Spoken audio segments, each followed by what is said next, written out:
అధిష్టానం ఏ నిర్ణయం తీసుకుంటే ఆ నిర్ణయానికి కట్టుబడి ఉంటాం. అది పిఠాపురం ప్రజలందరికీ తెలుసు.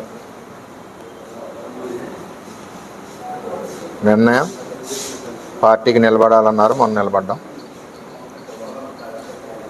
పార్టీకి ఎప్పుడూ కూడా వ్యతిరేకంగా కానీ పార్టీ బలోపేతానికి పనిచేసాను తప్పితే వేరేది లేదు. రెండవది, మీరు అడిగిన ప్రశ్నకి నేను ఆల్రెడీ మొన్న లోకేష్ గారిని కలిశాను. లోకేష్ గారితో డిస్కస్ చేసాం.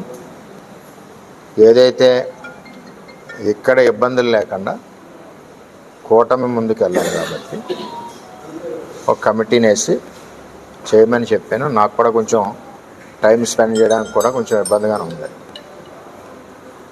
చేయండి, నేను కూడా ఒక్కడిని కూడా చేయలేకపోతున్నానని చెప్పడం జరిగింది.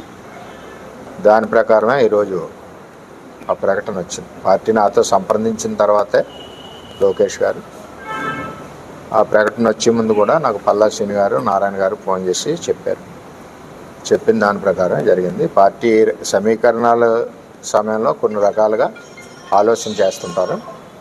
ఆ ఆలోచనకి ఎప్పుడు కూడా అనుగుణంగా పిఠాపురం తెలుగుదేశం పార్టీ కేంద్ర పార్టీ అధ్యక్షుల ఆదేశాలకు అనుగుణంగా పనిచేస్తుంది.